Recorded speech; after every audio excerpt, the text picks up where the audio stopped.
Good afternoon, Grey Cats. It's great to be a part of the end of the footy season celebrations with all of you guys. And this year's special guest is a Geelong favourite who'll wander in the camera in a minute. But if you look over my shoulder, you'll see the logo up there. That's what his business is. So without further ado, let's get this year's special guest in. And here he is. Andrew Bews. So welcome, Bewsy. Great to be in, mate. Nice to see you. And hello, Grey Cats. What we like to share with the Grey Cats is just a little bit about what you've been doing in life after footy. So let's have a little bit of an overview of that. Well, it's been a pretty interesting journey, I can assure you. The last 20 years, my daughter was born in the few months before we decided to move back from Brisbane to come back to Geelong. After spending 5 years up there, after 12 years at the Cats, it was a fantastic footy career. I really enjoyed it. But what becomes interesting is re-assimilating back into the community. And so what did I do? I was in business already with a partner on the Gold Coast. Stayed in that business with him for about 17 or 18 years. Recently got out of that from him. But back here in Geelong, I coached at Williamstown Football Club for 3 years. Been involved at Leopold Footy Club for a number of years, watching the kids grow up and helping coach them. In the senior ranks, also coached through there. I then, at the same time, had to run or be involved in some businesses. And so we did shower screens for a while. We did K-Rock for a while, doing sales of selling thin air, of course. Doing the sales for advertisements, etc. in radio, which was awesome. It was great to get back into some serious sales.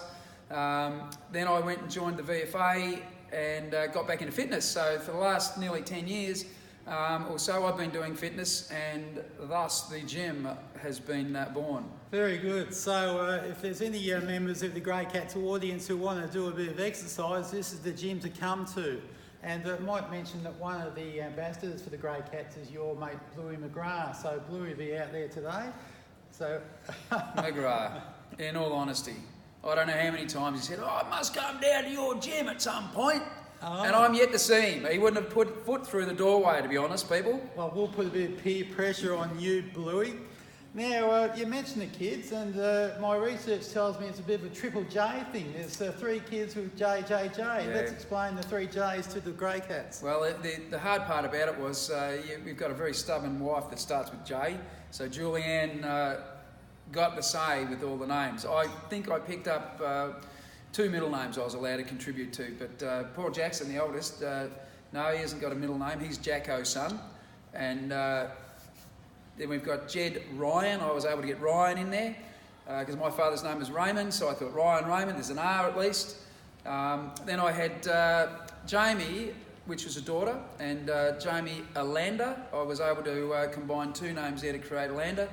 And so there we have it. That was my contribution to naming the kids. So my wife's fault.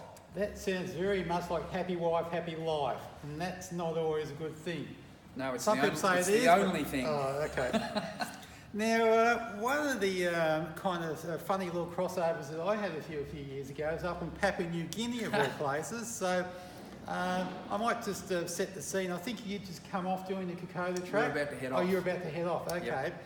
So when you're in Papua New Guinea and you're trying to get up for the dawn service at about 3 o'clock in the morning and your bus doesn't turn up, who do you turn to? Well, in my case, we turned to Bewsy. So Bewsy was kind enough to not only have a minibus full of his own crew who were about to do the Kokoda track, he also took on a bunch of us from the Ellie Island project crew. So it's very much appreciated to get a ride at that time of the day and get to a wonderful dawn service. And I've got a little video clip that I might show the Grey Cats after this of just you at the cemetery and that. So, but how good was that dawn service? Look, and I understand that there'll be many people who say, oh yeah, we've been to the dawn service at Melbourne, or we've been to the one at Queenscliff, or the one at Torquay, and they're all wonderful. You know, to experience a dawn service is a wonderful opportunity, and one that nobody should ever miss. To pay tribute to the fallen soldiers who've come before us. So to do it on turf of where battles had occurred, and it's kind of almost hallowed ground, isn't it? It's totally. It's such a strong sense of nationalism, I think, comes over everybody, and particularly at McManus Cemetery. It's a military cemetery. And you'll see shortly how it looks. It's an amazing, well-kept place, in a place that isn't well kept and isn't well organised. So Papua New Guinea, you know, once you get out of Port Moresby, it's a beautiful place, but Moresby is not a beautiful city. But the Moresby Cemetery is such a great tribute. Beautiful place. It was now, we were lucky to get home from that too, by the way, and before you cut in, I've got to tell you this story. Now, because we took the extra weight into the vehicles, into the minivans, and in Papua New Guinea, everything's done on weight, and so they fueled the vehicle to cater to a certain amount of people. Oh, yeah, I forgot. So what happened was, we were about 3 or 4k from our motel, and because we had the extra weight, there's a little bit of a chug, chug, chug, and all of a sudden the vehicle just stopped, dead in its tracks. And we had to get back to the airport to make our flight, to start our trekking. These boys, they were all cruisy and happy days, but we had to walk for the next 2.5 k's, 3 k's back to the motel because we didn't have enough petrol to get all the way to our motel because of these extra lard asses. Well, I must admit, I did forget that little bit, so thanks for reminding that one, Bewsy. Now, obviously, the Grey Cats is a support group for the Geelong Football Club, and we also let other team supporters come in, so it's not a total closed shop for the Cats. And you've got a fairly illustrious footy career, so captain of Geelong, you also had that really interesting experience of a long-serving Geelong player, then going up to the Brisbane Lions. Yep. So it'd be interesting just what you found in terms of contrast between the two clubs. Look, it was really, it was chalk and cheese. I left the Cats when, you know, we'd had moderate success. We'd been top 2, 3 in the competition for quite a number of years. Trying to win a grand final didn't quite happen. But being a leader of the competition, there was a particular way we went about training. And for me, heading up north, the first thing I noticed was the on-track and the training attitude. And it was interesting because I was standing with Robert Walls one day and I just said, what is it with these guys here at training? I said, have a look at what's going on out there. And he poked me in the chest and he said, that's why you're up here. So he kind of handed me an on-field... mentoring role? I felt like I was an on-field coach. Yeah. Not necessarily. I didn't necessarily have to be a captain.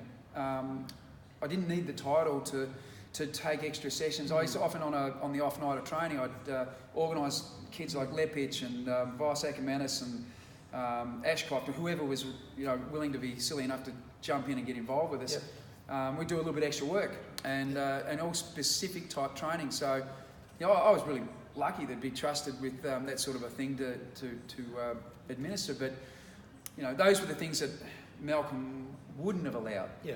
So the point of difference, I guess, between going up north and staying here at Geelong, there was opportunity to grow as a mentor or as a coach, or be trusted by the coaches to be able to do that stuff. So it was a real growing place. I mean, as I said, we had Nigel Lapham, we had the Scott brothers, we had Aka, Vossi, Lepich.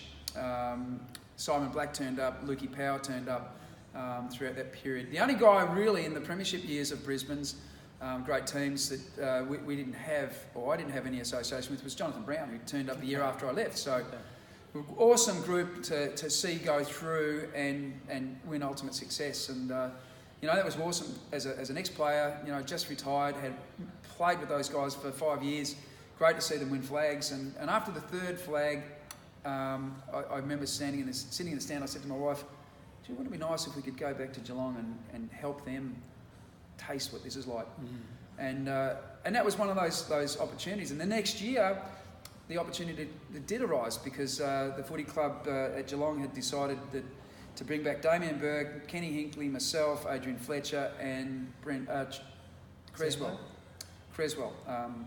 Who actually was a Sydney player, but he was a Geelong player before he went up to Sydney. So all of us fellas turned back up at the Geelong Footy Club, and Bomber was there, and Macca was there, McCartney, and Brendan McCartney, and trying to think, was ex-Melbourne boy, ripping kid, and he was doing the midfield. Anyway, so a really strong team of coaches that I hope we all can remember the 2004 season, which was the first time the Cats had played in the finals. In fact, made it all the way up to the preliminary final that season. only to get beaten by my other team, Brisbane Lions, who were trying to win their 4th flag in a row. And they got pipped in the grand final, but I wouldn't thought the Cats would have won that grand final either against Port Adelaide. They were pretty hot. Now, players tend to have a highlight reel, and from your highlight reel, I can remember it's pretty well regularly shown on TV, forward flank or pocket on the Maribel Street side. I think you were legged or something, you're on the boundary, you ran around about 4 or 5 players and snagged the goal. You want to tell us about that one? Darren Flanagan and Darren Morgan will tell you it's the most selfish piece of football they've ever seen in their life, because I probably ignored them 4 times each with a handball. Didn't even go for the 1-2 handball. I just figured I could do it all on my own. And it's an interesting thing though, you know, like when you're under siege by fantastic, there was 2 Brownlow medalists I got round, there was, there were some very, very good players. You know, to get around some of those Bulldogs defenders to be able to swing it over the shoulder. It's a bit like Gary Ablett Senior. Sometimes you just throw it up in the air and let the thermals do their stuff. And I honestly didn't even look at the goals. I knew where they were. I just figured it was that much work to do. It had to go through the sticks. And lo and behold, it did. So as Sam Newman puts it, I helped you win Goal of the Year. Oh, really? He was a judge. Oh, okay. He's still got his hand out for $1,000. Well, I thought it was channeling a bit of Kevin Bartlett, actually, for having a crack at the goal. KB, in fact, KB and I have been really good friends for a long time, and he said it's the best piece of play he'd ever seen. Most selfish. He said it outdid me in selfishness. So KB, good man, KB. Now, just to wrap up, Bewsy, the player that you hated or your worst opponent, who was that? Probably the most fearful opponent that you could ever saddle up against would have been somebody like Lee Matthews.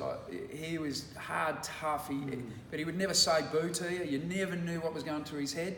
And, I totally respect him as a footballer. He was an absolutely outstanding footballer. And I think most people would always say he was probably one of the greatest players ever to play the game. Blemished only once, really, against, or maybe he's got 3 blemishes, but we'll only count the one against the Cats with Brunsey.